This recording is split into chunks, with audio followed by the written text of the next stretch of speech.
Sabemos que la diabetes va a ser un síndrome multifactorial, se puede presentar de muchas maneras. Hay muchas situaciones que van a influir en su presentación. Si el paciente tiene obesidad, si tiene una vida sedentaria, la edad juega un papel importante, la genética, la glucotoxicidad que vamos a establecer ahorita de qué se trata, los niveles de ácidos grasos libres, todo esto va a afectar la resistencia a la acción de la insulina. Esto es que todos los efectos que hablamos en el tema anterior no se van a poder llevar a cabo porque la célula es resistente al efecto de esta insulina. En este momento que hay resistencia a la insulina, la glucosa va a incrementarse, pero la célula beta aumenta su función y el paciente, por más que tenga resistencia a la insulina, no va a desarrollar diabetes, ¿sí? Mientras esta respuesta de insulina sea adecuada, el paciente va a tener euglucemia. ¿Por qué? Porque si tiene mucha resistencia a la acción de la insulina, la célula beta produce gran cantidad de insulina. Vamos a tener un hiperinsulinismo, ¿sí? Pero una vez que esta célula beta ya no pueda producir adecuadamente la insulina, ya sea una respuesta inadecuada, y no hablo poca insulina, hablo que es inadecuada, entonces es cuando se desarrolla diabetes tipo 2. Les pongo un ejemplo. Vamos a suponer que un paciente de 80 kilos, de 40 años de edad, para lo que come, necesita liberar, vamos a poner un número X, 20 unidades de insulina por parte del páncreas. Entonces, cuando el paciente tiene resistencia a la insulina, comiendo lo mismo, ahora va a necesitar producir 40 unidades en lugar de 20 para poder mantenerse en euglucemia. Come lo mismo, pesa lo mismo, hace la misma actividad. Cuando no había resistencia a la insulina, necesitaba 20 unidades. Ahora que tiene resistencia a la acción de la insulina, requiere que la célula beta produzca 40. Mientras produzca 40, él va a estar en euglucemia, pero esta célula beta se empieza a deteriorar y a lo mejor ya no puede producir las 40 unidades. Ahora produce 30, ¿sí?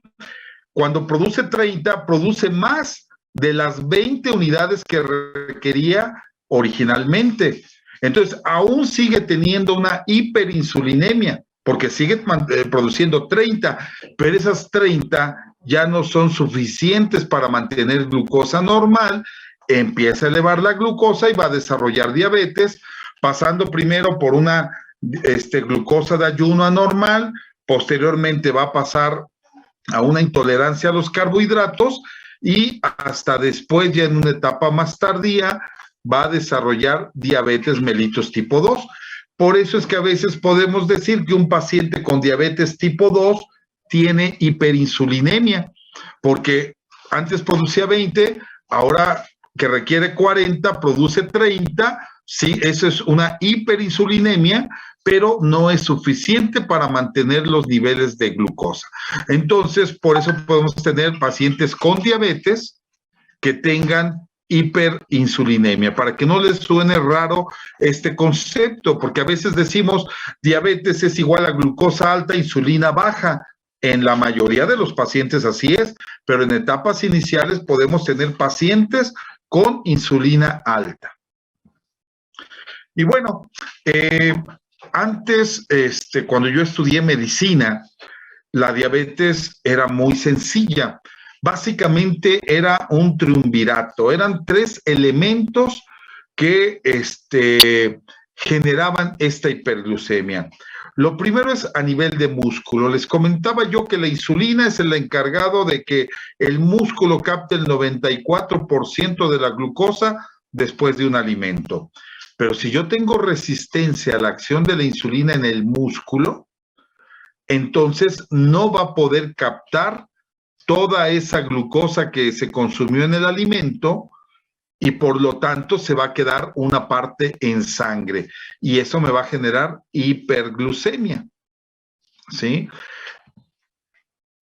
También a nivel hepático va a haber resistencia a la acción de la insulina. Quedamos que una vez que el paciente consume alimento, esta insulina va a inhibir la glucogenólisis.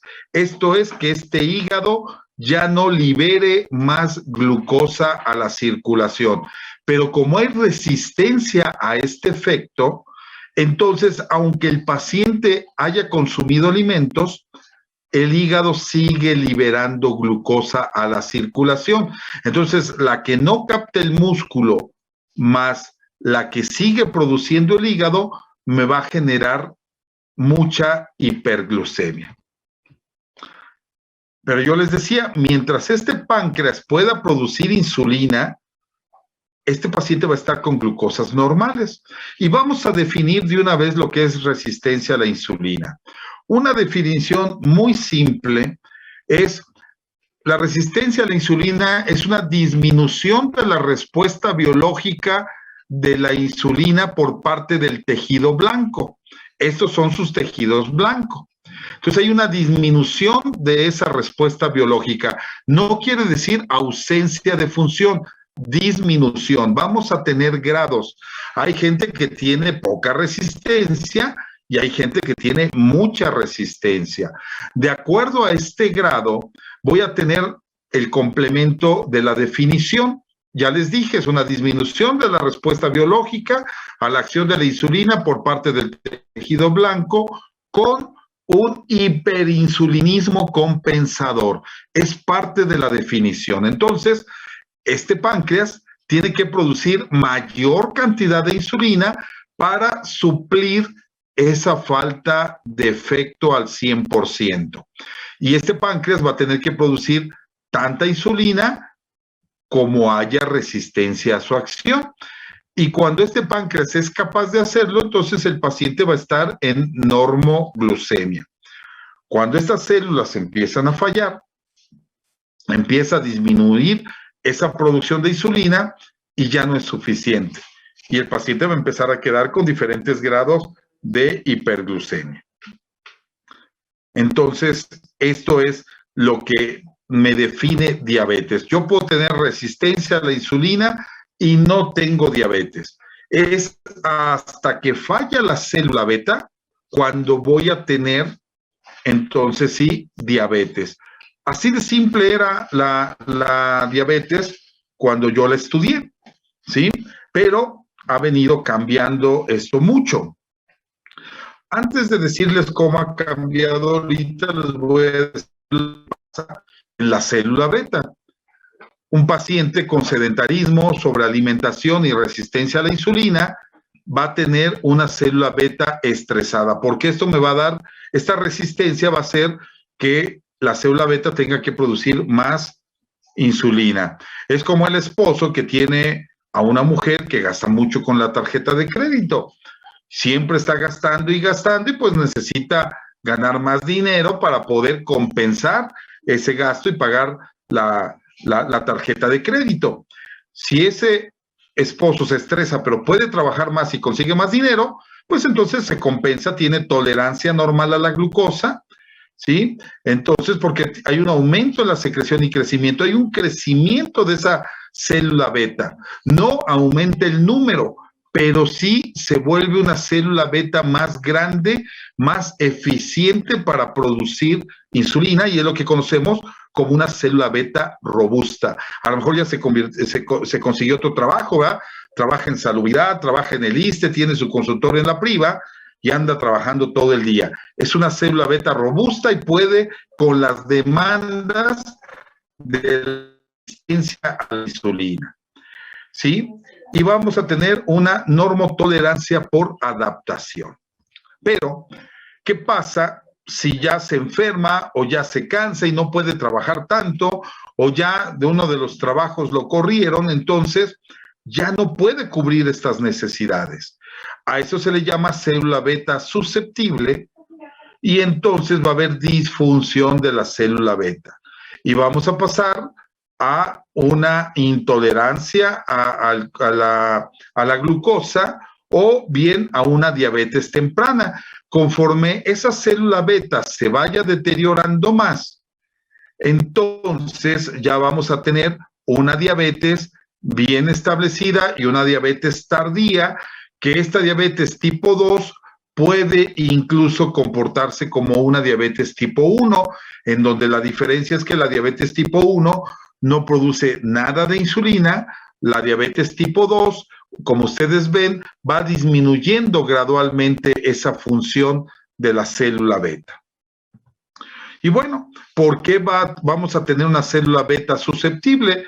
Algunas cuestiones genéticas, herencias adquiridas, alteraciones en la función de la mitocondria, la biosíntesis de la insulina, en fin, vamos a tener varios mecanismos. Vamos a verlos a continuación, cuáles son los principales mecanismos que conocemos para que esta célula beta empiece a disfuncionar.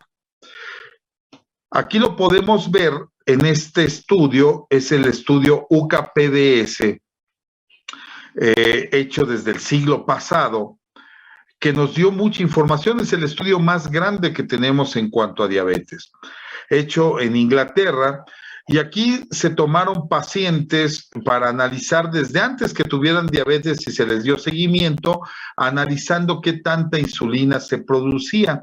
Y vean ustedes cómo este estudio fue el que nos dijo que al momento del diagnóstico ya se perdió el 50% de la masa de células beta.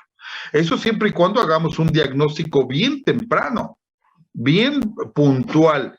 ¿Sí? Estamos revisando al paciente y lo detectamos de manera muy pronta, entonces el paciente ha perdido el 50% de la masa de células beta. Antes de esto, a lo mejor el paciente tenía niveles anormales de glucosa, por ejemplo, glucosa de ayuno entre 100 y 125, que es lo que conocemos como prediabetes. En esta etapa vamos a tener prediabetes, glucosa de ayuno normal, que les comento es entre 100 y 125, o tenemos una hiperglicemia postprandial. Esto es que después del alimento ya no esté normal. ¿Cuánto debe de estar un paciente sano después de comer a las 2 horas? Debe de tener menos de 140 de glucosa. Si el paciente tiene a las 2 horas después de haber comido entre 140 y 199, entonces estamos hablando que hay una hiperglicemia postprandial, ¿sí? Ya no es normal, ¿sí? De 2 horas después del alimento. Si yo hago una prueba para determinar diabetes, esto es, le doy una carga de 75 gramos de glucosa anhidra y lo checo a las 2 horas y está entre 140 y 199, entonces voy a decir que el paciente tiene una intolerancia a los carbohidratos, porque le estoy dando glucosa y no me la tolera. Entonces puedo decir que tiene una intolerancia. Decir glucosa o decir carbohidratos es lo mismo. El término correcto es decir intolerancia a la glucosa, pero se entiende que cuando hablamos de carbohidratos estamos hablando de glucosa, ¿verdad? Entonces, eso es cuando el paciente tiene una intolerancia a la glucosa. Para decir que toleró bien la carga es cuando después de dar estos 75 gramos de glucosa en ayuno, a las 2 horas tiene menos de 140. Ahí quiere decir que toleró bien esa carga y que es un paciente sano o al menos no tiene diabetes. ¿Queda claro esto? Digo, en ayunos lo normal es abajo de 100. Glucosa de ayuno anormal es entre 100 y 125. Ya cuando tengo 126 de glucosa en ayuno, con 2 tomas es suficiente para decir que mi paciente tiene diabetes. Si está la glucosa 2 horas después de una carga de 75 gramos de glucosa, tiene 200 o más, ese paciente ya tiene diabetes. O si le hago una prueba al azar y está por arriba de 200, en el momento que sea, no importa si acaba de comer, ese paciente ya tiene diabetes. O si le hago una hemoglobina glucosilada y esta está en 6.5 o más, ese paciente ya tiene diabetes, ¿sí? Pero lo que yo les quiero decir con esta diapositiva es que vean ustedes cómo va perdiendo la función esa célula beta. Cada vez se va produciendo menos insulina. Y aunque aquí le hagamos el diagnóstico y le demos tratamiento, esa célula beta se sigue deteriorando. Va a llegar un momento en que ese páncreas ya no pueda producir una cantidad, ni aún con el tratamiento, aunque le demos medicamentos, ya no puede producir niveles normales de glucosa, ya lo que conocemos una fase tardía, y este paciente va a requerir de insulina, tal como lo necesita el diabético tipo 1, que desde el inicio no produce insulina, perdón. ¿Por qué? Porque las células beta fueron destruidas por anticuerpos que se forman contra estas células beta. Entonces, generalmente es una cuestión genética, pero ahí también influye una cuestión ambiental. Una infección de tipo viral altera la arquitectura de esta célula beta, la deforma, entonces el organismo ya no la conoce como propia, la ve como una célula extraña, se generan anticuerpos y la destruye. Y esto es lo que conocemos como diabetes tipo 1. Entonces ellos están en esta etapa desde el inicio, no producen insulina y por lo tanto su tratamiento desde el inicio es con insulina. Aquí no, tenemos todo este lapso para tratar hipoglucemiantes orales para sustituir esta deficiencia parcial de insulina. Y bueno, antes de terminar este lapso, quiero darles estos ejemplos de lo que va a hacer que se pierda esa célula beta. Y lo primero es la edad. Nosotros vemos que la incidencia de diabetes en mayores de 20 años en nuestro país es de entre un 14 y un 15% aproximadamente. Pero si nosotros tomamos mayores de 50 años, la incidencia es del 50%, o sea, la mitad de los mayores de 50 años tienen diabetes. Entonces, la edad es un claro factor para que falle la célula beta. Y bueno, aquí tengo que cortar, tengo que atender a un paciente. A las 6 de la tarde nos volvemos a conectar, porque créanme, es muy interesante todavía lo nuevo que tenemos para diabetes. Entonces, me disculpo con ustedes por esta interrupción. Ya pueden ver mi pantalla.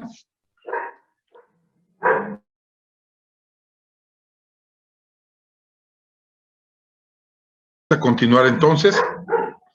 Estábamos con la fisiopatología de la diabetes mellitus tipo 2 y aquí básicamente estamos viendo los factores por los cuales la célula beta falla.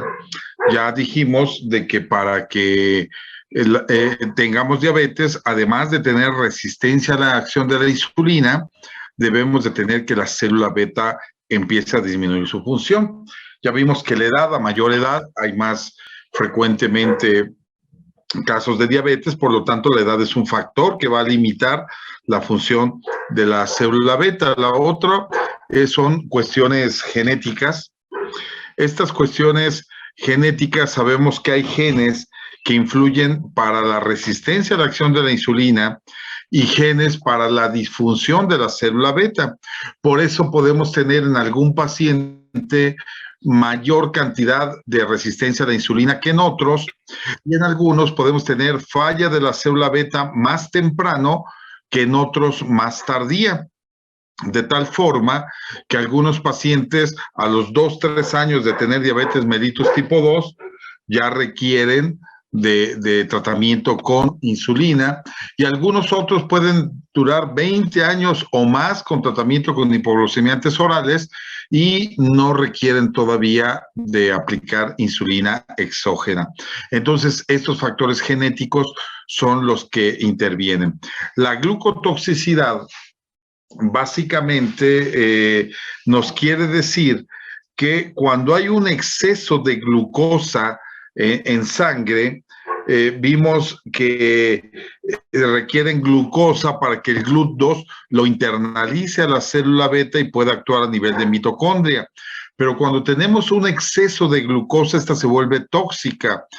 Esto es de tanta glucosa, los glucotransportadores no se expresan en la membrana y por lo tanto no se puede introducir esta glucosa a la célula beta en cantidades suficientes y no se generan las moléculas de ATP necesarias para el cierre de los canales de potasio y la despolarización de la célula. Entonces, en esos casos, cuando tenemos gran cantidad de glucosa y esta se vuelve tóxica, pues básicamente es el tratamiento con insulina exógena, lo que va a hacer que se disminuyan los niveles de glucosa y nuevamente la célula beta puede funcionar. Entonces, este puede ser un caso de utilizar insulina de manera transitoria en un paciente con diabetes tipo 2. La lipotoxicidad es igual que la glucosa. Tal cantidad de triglicéridos se vuelve tóxica para la célula beta o los ácidos grasos libres se vuelven tóxicos para la célula beta y por lo tanto en el ciclo de Krebs, en la segunda fase, ahí en la mitocondria, no se liberan las cantidades de ATP suficientes como para liberar la. El otro es el estrés oxidativo.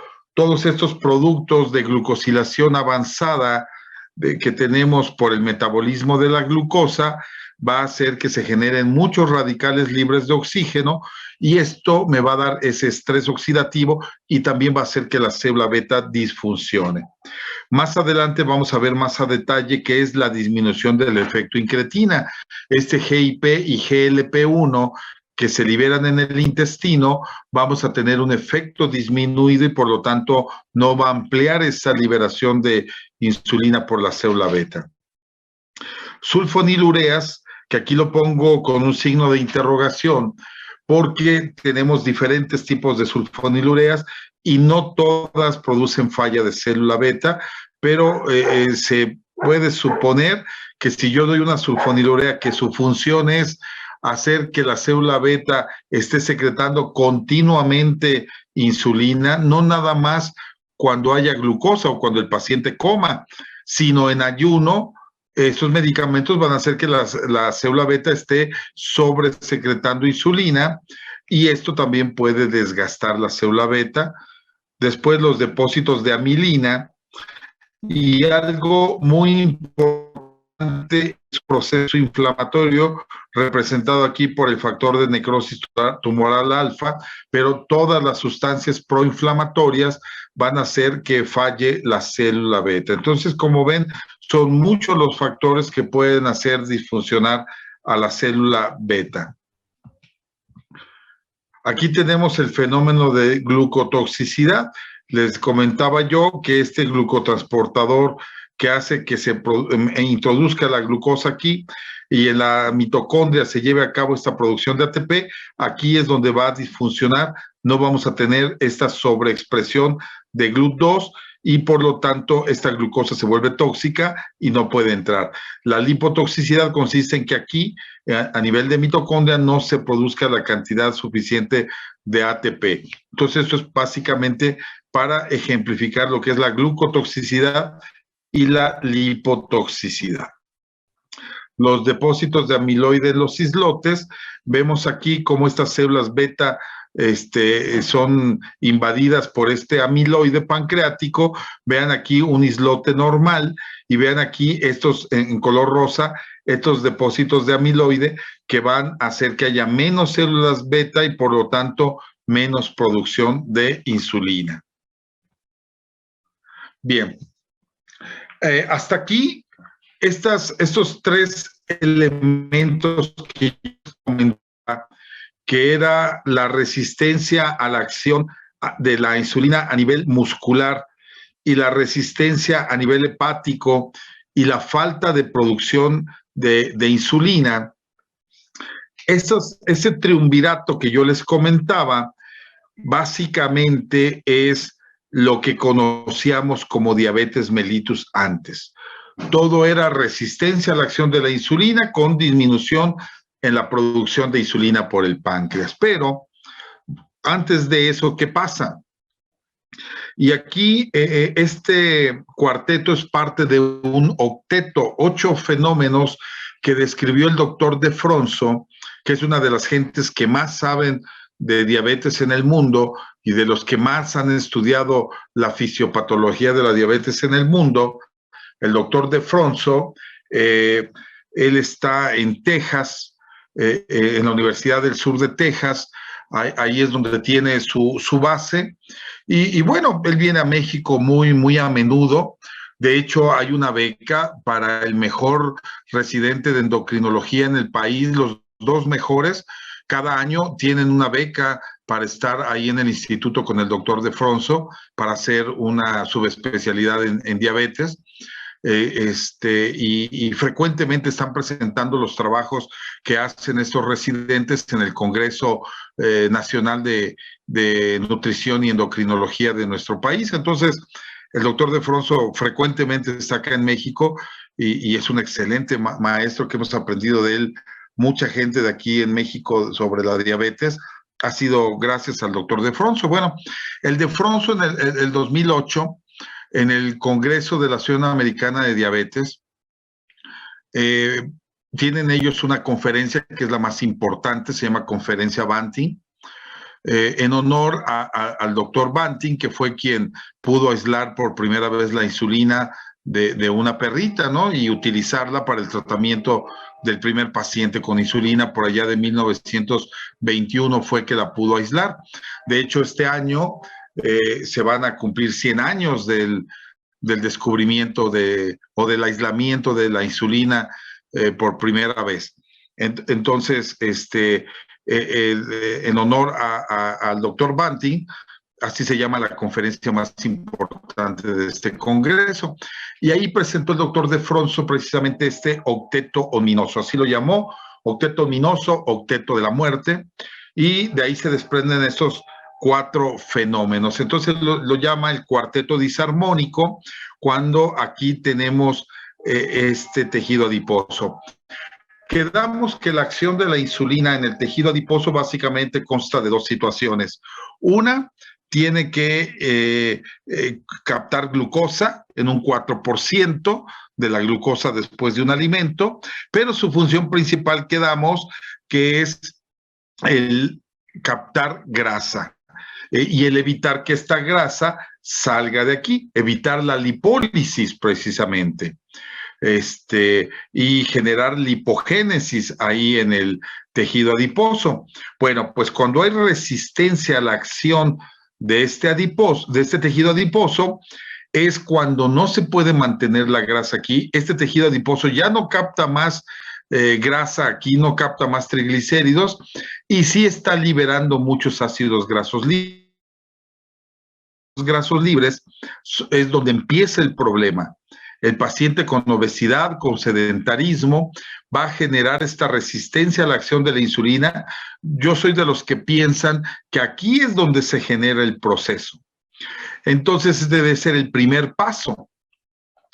Estos ácidos grasos libres que salen de aquí van a infiltrar el músculo, el hígado y el páncreas, dándonos lipotoxicidad en los 3 tejidos, y por eso es que primero tenemos resistencia a la acción de la insulina aquí y posteriormente la vamos a tener en músculo, en hígado y en páncreas.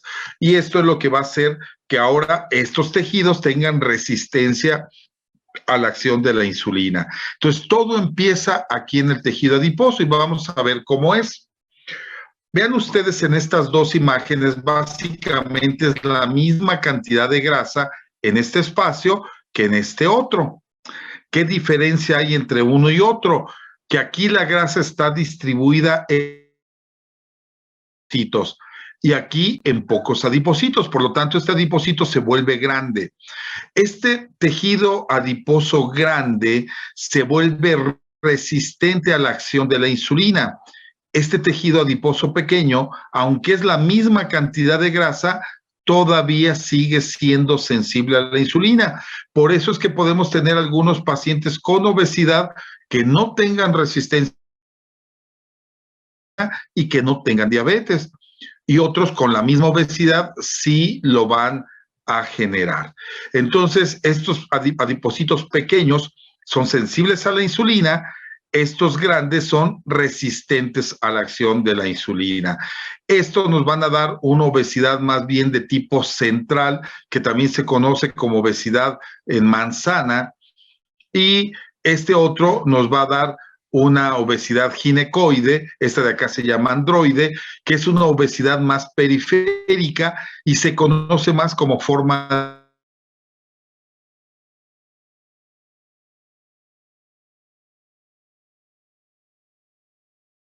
de pera, metes. Y un punto importante, me regreso otra vez a anterior, para que este adipocito se vaya a dividir o no, es la angiotensina 2. Veíamos cuando revisamos ese tema, síndrome, el sistema renina-angiotensina aldosterona, vimos que la angiotensina podía generar hipertensión, la angiotensina 2, pero también puede generar hipertensión por este mecanismo, porque se requiere que se una al receptor tipo 2 para que pueda haber una división de este adipocito, y este tipo de obesidad la tenemos como hipertrófica, hiperplástica, y esta es hipertrófica. Entonces, aquí hay poca angiotensina 2 unida al receptor AT2, y a esta es la que se une más al AT2, y esta es cuando se une más al AT1. Entonces, la angiotensina tipo 2 también tiene que ver en el desarrollo de resistencia a la acción de la insulina. Y bueno, ¿qué pasa cuando yo tengo esa obesidad androgénica, obesidad central? Vamos a empezar a liberar ácidos grasos libres por la resistencia a la acción de la insulina. Entonces hay gran liberación de ácidos grasos libres y se empiezan a generar algunos marcadores inflamatorios. La proteína C reactiva, el factor de necrosis tumoral alfa, algunas interleucinas. Entonces voy a tener un fenómeno inflamatorio generalizado. El paciente con obesidad y resistencia a la insulina tiene un fenómeno inflamatorio que es de baja potencia, pero es generalizado. Y va a disminuir esta secreción de adipocinas, por ejemplo, la adiponectina, que tiene mucho que ver en la sensibilidad a la insulina, principalmente en el músculo. Y se generan más resistina y más leptina. La leptina que se genera aquí, vamos a ver qué efecto tiene cuando veamos la parte del sistema nervioso central en el desarrollo de diabetes. Entonces, estos fenómenos de aquí me van a generar dislipidemia, porque esos ácidos grasos libres van a ir al hígado y el hígado los va a convertir a triglicéridos, que es la forma más benigna de los lípidos. Entonces voy a tener una dislipidemia. Un paciente con hipertrigliceridemia y obesidad tiene más posibilidades de desarrollar diabetes que un paciente que no tiene dislipidemia. Y esta es la explicación. Esos ácidos grasos libres, el hígado los está convirtiendo a triglicéridos. Ya cuando el hígado no puede, es rebasado porque esta cantidad de ácidos grasos libres es enorme y rebasa la capacidad que tiene el hígado para producir triglicéridos, entonces es que esos ácidos grasos libres van a infiltrar el parénquima hepático y me van a dar resistencia a la acción de la insulina. Y además se van a estar depositando en el parénquima hepático y me van a dar hígado graso no alcohólico, que es uno de los factores también para desarrollar diabetes mellitus y complicaciones como cirrosis, o sea, hepático. Entonces vean ustedes cómo va muy de la mano con este tejido adiposo y la resistencia a la insulina. Esta resistencia a la insulina, junto con la inflamación, me va a incrementar el riesgo cardiovascular, porque estos lípidos, por esta resistencia a la insulina, van a infiltrar el endotelio, me van a dar disfunción del endotelio y me van a generar ateroesclerosis, que esa ateroesclerosis es lo que me va a aumentar el riesgo de un infarto y de todas las complicaciones ateroesclerosas que conocemos, como es el evento vascular cerebral, la enfermedad arterial periférica, que tiene mucho que ver con las amputaciones en el paciente con diabetes. Eso lo vamos a ver en el siguiente tema de síndrome metabólico. Esto ya lo vimos, lo de glucotoxicidad y lipotoxicidad, me los voy a brincar. Aquí es simplemente para ejemplificar qué pasa en el músculo. Aquí no tengo la imagen previa, la tengo ya con esta grasa, pero vamos a irlo explicando para que quede más claro. ¿Sí pasa algo? ¿Vamos bien? Vamos bien. Ok, seguimos entonces. Entonces, esta es una célula muscular. Aquí, debajo de este candado, tenemos el receptor de insulina. Este receptor tiene una parte externa y una parte interna. Y perdón, estoy acá. Este es el receptor de insulina. Este tiene una parte externa y una parte interna. Entonces, cuando llega la insulina, se une a la parte externa y se va a fosforilar y va a estimular el sistema fosfoinositol 3 quinasa, que tiene un sustrato 1 de receptor de insulina y va a activar toda esta cascada y mediante esta vía fosfoinositol 3 quinasa va a estimular la liberación de glucotransportadores, ¿sí? Entonces, esto va a llegar a las vesículas que contienen los glucotransportadores y estos glucotransportadores se van a liberar y van a viajar a la membrana. Este es un GLUT4 porque estamos hablando de una célula muscular. Entonces llega, cruza aquí la membrana y va a permitir que la glucosa entre. Esta glucosa se va a fosforilar y tiene dos vías. Utilizarla luego como energía mediante oxidación, se va al ciclo de Krebs y va a producir ATP y esto le va a generar energía al músculo, o se va a sintetizar glucógeno para cuando el paciente esté en periodos de ayuno, por estímulo del glucagón, este glucógeno pueda transformarlo a glucosa y utilizarlo como energía este mismo músculo. ¿Qué pasa cuando hay resistencia a la insulina a nivel del tejido adiposo? Ya dijimos que va a liberar estos ácidos grasos libres. Estos van a infiltrar el músculo y no van a permitir que haya una buena unión o no haya una buena fosforilación del receptor de insulina. Todos estos mecanismos se van a ver afectados y estos ácidos grasos son los que nos van a dar resistencia a la acción de la insulina.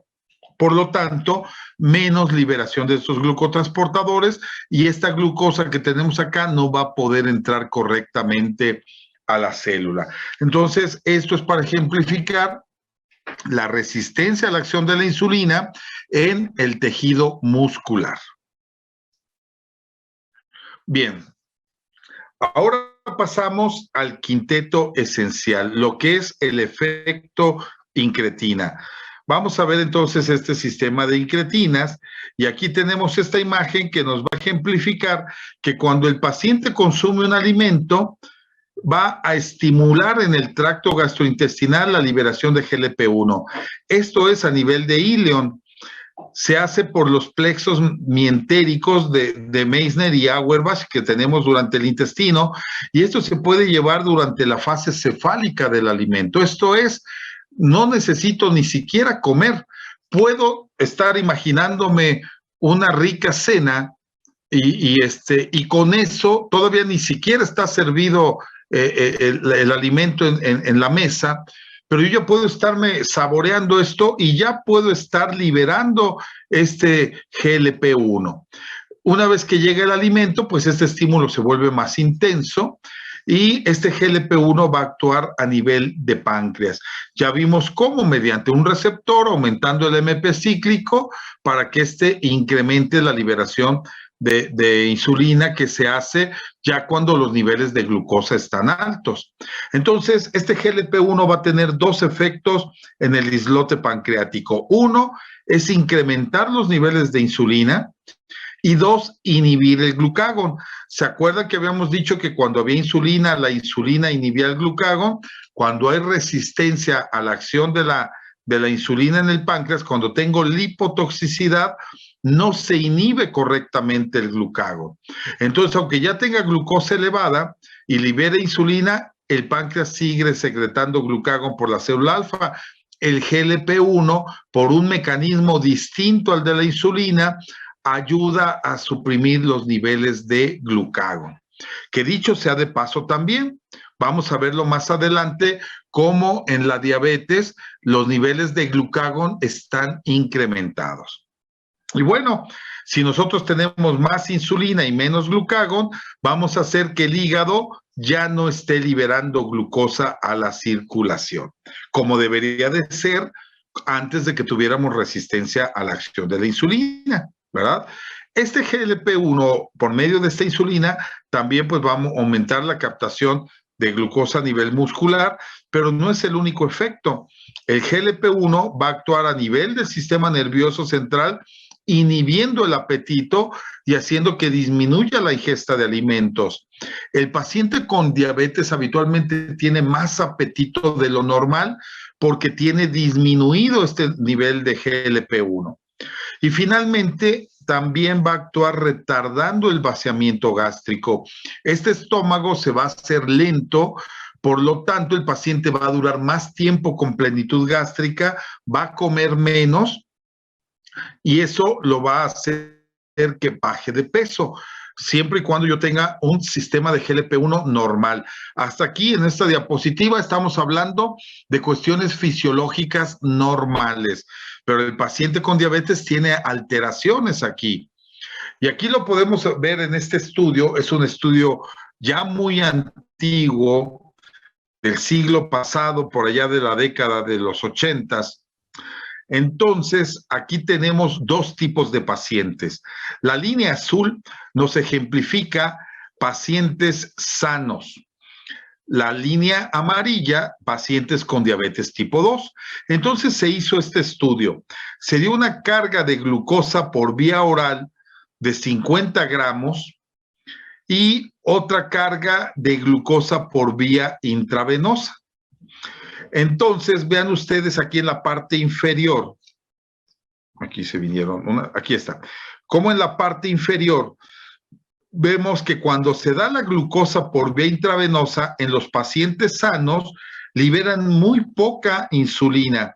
En cambio, cuando se da la glucosa por vía oral, hay un incremento de insulina. Entonces, en ese tiempo no se conocía el GLP-1 y se decía, bueno, algo debe de haber en el intestino que hace que se libere más cantidad de insulina cuando se da la misma glucosa por vía oral que cuando se da por vía intravenosa. Y vean ustedes acá cómo en el paciente con diabetes, que mantiene niveles de glucosa más altos que el paciente sano, este efecto incretino está disminuido. Entonces, esto confirma que en el paciente con diabetes, este efecto incretina del paciente sano lo vemos prácticamente abolido. No tiene suficiente GLP-1. Y bueno, se dijo, ¿qué pasa con los niveles? Aquí se empezaron a medir cuando tenemos una tolerancia normal a la glucosa, la línea roja nos dice un paciente sano, la línea verde un paciente con intolerancia y la línea amarilla un paciente con diabetes. Y conforme avanza la enfermedad, esta línea amarilla cada vez se aplana más. O sea, con el paso de los años se va perdiendo este efecto incretina. Si vamos desarrollando diabetes, también se va perdiendo. Entonces, este punto es importante. A diferencia del GIP, esto es con el GLP-1, el GIP no se va perdiendo ese efecto, pero el GIP casi no tiene efecto en el páncreas. Entonces, aunque tenemos niveles aumentados, este no tiene efecto en el páncreas. Y bueno, se dijo, bueno, ¿y qué pasa si el GLP es la misma situación? Si este GLP-1 ya también perdió efecto en el páncreas. Entonces se hizo este estudio muy interesante. Se tomaron pacientes que tenían diabetes y se les midió los niveles de glucosa. A un grupo se le dio placebo, que es esta línea blanca, en donde los niveles de glucosa con placebo prácticamente no cambian mucho. Y a los que se les da una infusión de GLP-1 por vía intravenosa, vean ustedes cómo los niveles de glucosa bajan considerablemente. Entonces dice, esto concluye que el GLP-1 sigue teniendo efecto a nivel de páncreas y cuando se da, entonces disminuyen los niveles de glucosa. Aquí vemos midiendo el péptido C. Con placebo, pues prácticamente el péptido C no aumenta. Con la infusión de GLP-1 se incrementan los niveles de péptido C, que como habíamos dicho en el tema anterior, esto me traduce que se está liberando una mayor cantidad de insulina por el páncreas. Entonces, responde liberando una mayor cantidad de insulina y también suprime el glucagón. En esta curva de acá vemos el glucagón, como con placebo no se modifica mucho y con la infusión de GLP-1 sí se suprimen los niveles de glucagón. Entonces, esto me confirma que el GLP-1 sigue teniendo efecto sobre el páncreas y podemos hacer medicamentos que sean análogos del GLP-1 para utilizarlos como tratamiento. Y de hecho, ahorita son la principal indicación de tratamiento para los pacientes con diabetes, los análogos de GLP-1. Vamos a ver más adelante esto cuando hablemos de insulina, también les voy a hablar de GLP-1 porque este se da inyectado. Bien, y otra situación, el GLP-1 incrementa la masa de células beta. ¿Se acuerdan del estudio UKPDS en donde veíamos diagonal cómo iban disminuyendo los niveles de insulina, diéramos el tratamiento que diéramos? Bueno, hay un estudio hecho en ratas, ratas Zucker, diabéticas y obesas, se modifican genéticamente estas ratas para hacerlas obesas y hacerlas diabéticas, y los tratados con GLP-1, a diferencia del control con placebo, aumenta la masa de células beta. Hay mayor proliferación de células beta, o sea, células beta nuevas, y hay menor muerte de células beta comparados con el grupo control. Entonces, al menos en ratas, este efecto se da. Tenemos la esperanza de que también en humanos se esté dando. Esto no se ha confirmado en humanos porque no ha habido voluntarios que quieran dejarse tomar biopsias de páncreas cada rato para ver cómo va esta situación, pero se ha visto mediante algunos productos de cambios que nos van indicando de que sí se puede dar este fenómeno, pero no tenemos una evidencia.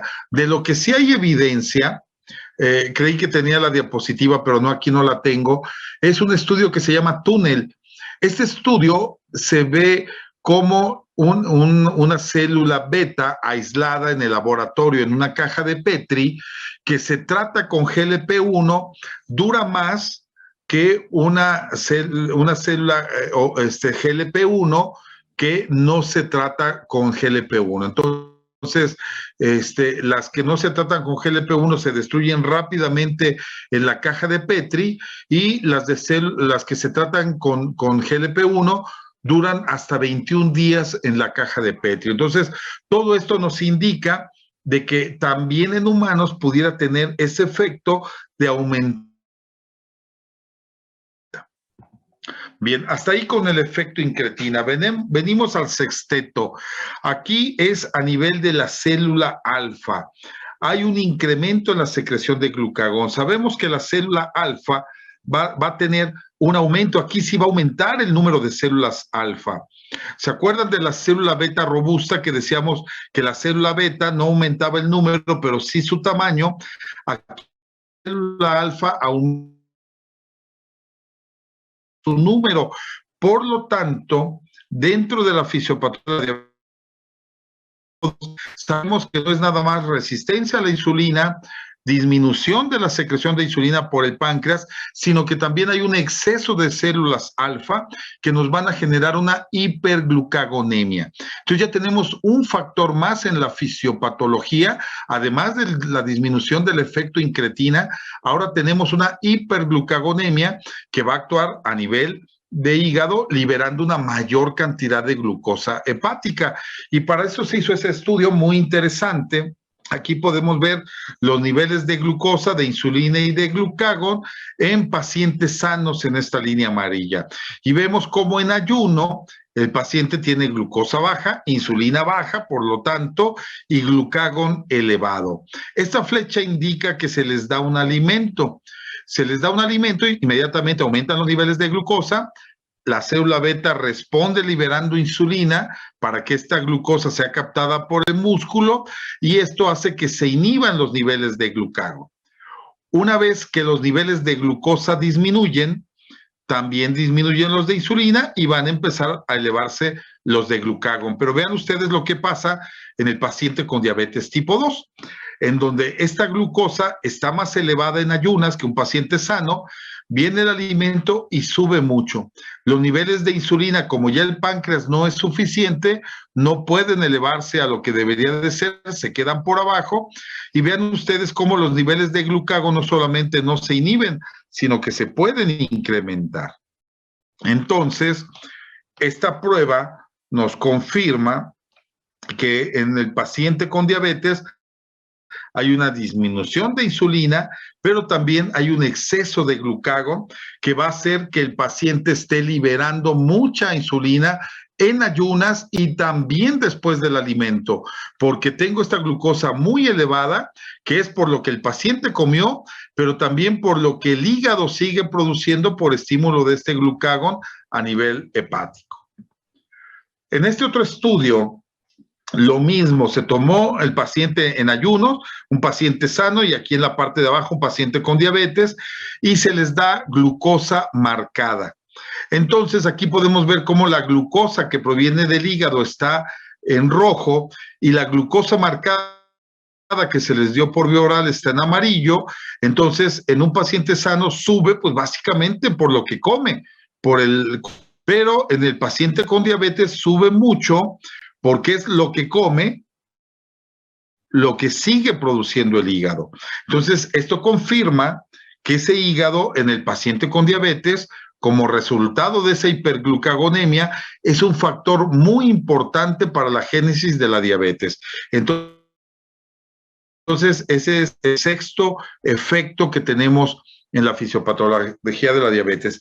Y el septeto nos indica a nivel renal. A nivel renal también ocurren cosas sumamente importantes.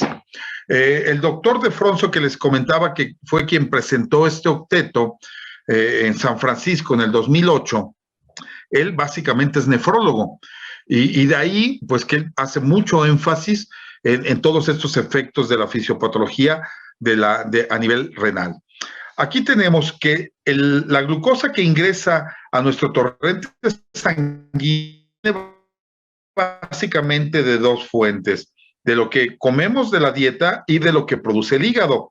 Aquí va a estar circulando por todos nuestros vasos sanguíneos. Cuando pasa por riñón, el riñón filtra todo lo que tengamos de glucosa. La cantidad que traiga de glucosa va a ser filtrada por el glomérulo, va a pasar a los túbulos colectores del riñón y ahí se van a reabsorber en su totalidad.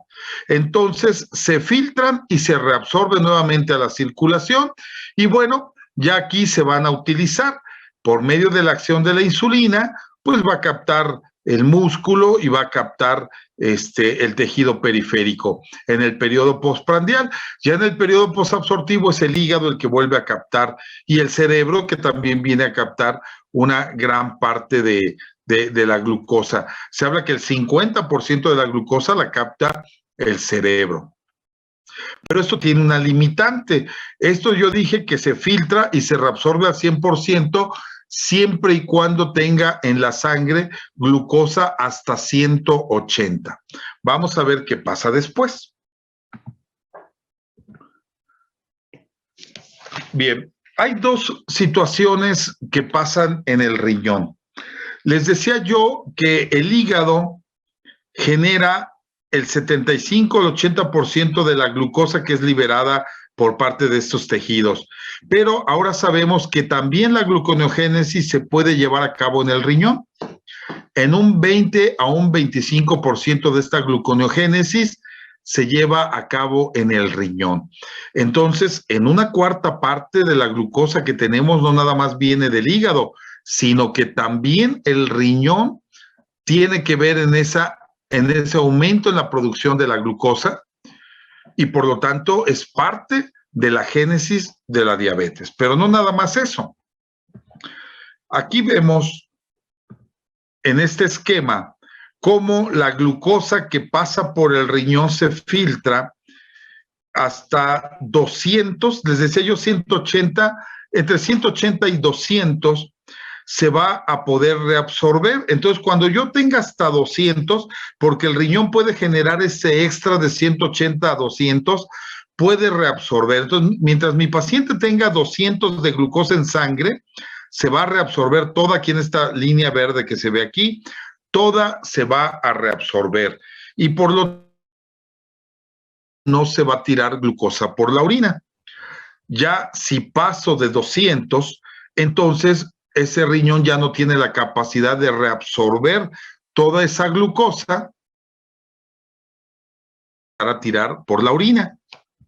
¿Sí? Entonces, esto tiene un transporte máximo a nivel de la orina. ¿Sí? Esto es lo que voy a estar excretando. Lo que tenga arriba de 200, lo quedamos.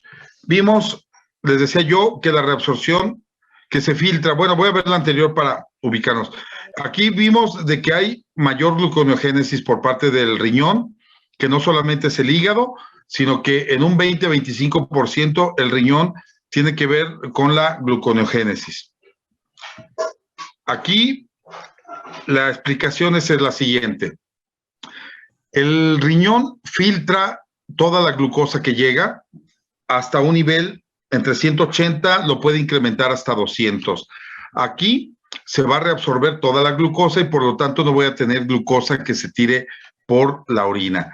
Si el nivel de glucosa está por arriba de 200, entonces todo esto se va a excretar por orina y con esto es como un mecanismo de protección en donde nunca voy a o debería de tener más de 200 de glucosa en sangre, porque todo lo que pase de 200, el riñón lo va a tirar. Sin embargo, y este fenómeno se debe por los transportadores que se llaman SGLT2 o transportador de sodio-glucosa, que son los encargados de reabsorber esto en el túbulo contorneado proximal del riñón. Y aquí lo vemos en este ejemplo, como esta es una nefrona, aquí tenemos el glomérulo, por vía sanguínea se filtra en el glomérulo, pasa al túbulo contorneado proximal. En este túbulo contorneado proximal, esta glucosa se va a reabsorber y se va a reabsorber mediante estos transportadores. Tenemos el tipo 1 y el tipo 2. El tipo 1 se encarga del 10% y el tipo 2. Entonces, voy a reabsorber toda la glucosa, el 100%, y no voy a tener glucosuria. Se supone que si paso aquí de 200, entonces ya no alcanzaría este sistema y lo que tenga por arriba de 200 pasaría al túbulo colector y se eliminaría esa glucosa por orina. Pero ¿qué pasa? En este tipo, primero les explico cómo funciona. Aquí tenemos al tipo 2, al transportador sodio-glucosa tipo 2.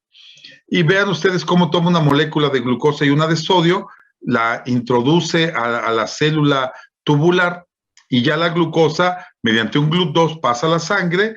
El sodio va a depender de la cantidad de sodio que tenga en sangre, de los niveles de aldosterona y de la bomba sodio-potasio, que es de donde toma energía este transportador. La diferencia con el tipo 1 es que aquí es solamente una molécula de sodio y en esta son dos las que se van a cargar. Entonces, cuando este se utiliza, se puede perder o reabsorber un poco más de sodio que cuando se está utilizando el tipo 2. Entonces, vean ustedes cómo aquí ese transporte máximo en el riñón se ve incrementado. Aquí era la gráfica que les explicaba anteriormente y cómo arriba de 200 debería de tirar por orina esa glucosa que tengo de más, pero aquí vemos cómo ese SGLT2, ese transportador de glucosa, puede incrementar su función, y por eso es que puedo ver pacientes con 250 o 300 de glucosa, y si le hago un examen general de orina no va a tener glucosuria, porque este riñón incrementó la capacidad que tiene para reabsorber glucosa, de tal manera que podemos concluir que son dos los fenómenos para tener este aumento en la glucosa. Una es que el riñón va a aportar un 20% de la gluconeogénesis, y de incrementar la reabsorción de glucosa a nivel renal. Y aquí podemos verlo en esta imagen, como esta flecha verde crece porque aumenta su capacidad para reabsorber. Entonces, ese mecanismo de protección que deberíamos de tener, en donde arriba de 200 yo tiro la glucosa, y eso sería una defensa para mi organismo para no tener glucosas tan altas, por esta situación se pierde. Entonces, este es el mecanismo por el cual el riñón va a ser parte de la fisiopatología de la diabetes tipo 2. Y el otro mecanismo es disfunción del sistema nervioso central. ¿Cómo sucede esta situación? Bueno, cuando yo tengo una obesidad, se va a liberar leptina a nivel del tejido adiposo. ¿Se acuerdan que lo vimos cuando hablamos del tejido adiposo? Esta leptina la produce el tejido adiposo, es un mensajero que va a ir al centro del control del apetito en el hipotálamo para frenar el apetito de ese paciente. Sin embargo, hay resistencia a la acción de la leptina, y esto va a hacer que el paciente siga comiendo y tenga mucho apetito, y se le dice al paciente, oiga, tiene que llevar dieta, y dice, es que no puedo, tengo mucha hambre, y es precisamente por esta disfunción que hay a nivel del sistema nervioso central, y eso es lo que me va a generar este mecanismo, que son 8 los que describió el doctor De Fronzo en el 2008, pero recientemente se han incrementado 3 puntos más. Uno es la microbioma a nivel de intestino, que también influye en la disfunción de las células beta pancreáticas. Este sistema inmune que va a provocar una mayor cantidad de inflamación y más alteración de la célula beta, y alteraciones a nivel del estómago y del intestino delgado, en donde la tasa de absorción de glucosa aumenta. ¿Sí? Esta glucosa que tenemos aquí se va a aumentar la absorción, va a aumentar en sangre con mayor facilidad, y todos estos mecanismos van a generar mayor hiperglucemia. Entonces, como ven ustedes, son muchos los mecanismos que van a generar diabetes. Entonces vamos a pasar no solamente de un octeto, sino a toda una sinfónica, porque se siguen incrementando algunos fenómenos, como este eje funcional enteropancreático, en donde del intestino hay muchas sustancias. Ya vimos los que tienen efecto incretina, pero hay otros más que pueden afectar el desarrollo de esos islotes de Langerhans. Y también les comentaba yo que hay una sustancia a nivel hepático que han llamado la insulina hepática, porque todavía se siguen muchas sustancias que pueden intervenir en estos fenómenos. Esta todavía no tiene nombre, así se le ha llamado. La han estudiado en la clínica Joslin, que dicho sea de paso, para mí es una de las mejores clínicas de diabetes del mundo. Está ubicada en Boston. Ahí el encargado de difusión de información o de cultura médica es un mexicano, es el doctor Enrique Caballero.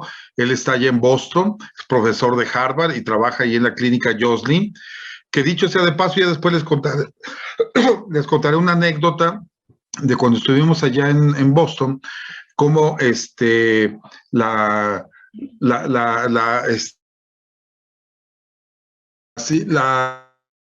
un estudio que se llama Los Medallistas de Joslin, que tiene mucho que ver con unos pacientes con diabetes tipo 1, una anécdota muy interesante de lo que ellos están investigando, pero ya en los siguientes temas lo veremos para eso. Bien, entonces hasta aquí llegamos con el tema de fisiopatología. No sé si tengan alguna duda, alguna pregunta al respecto.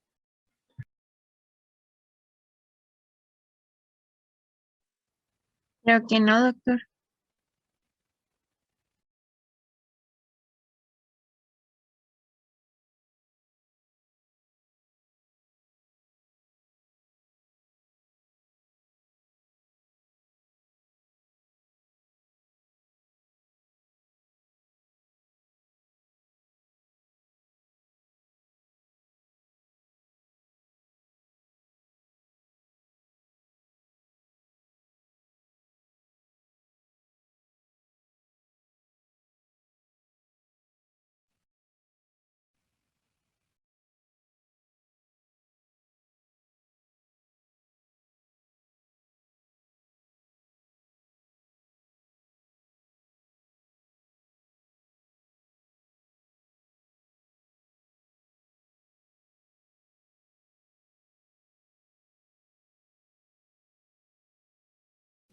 Disculpe, doctor.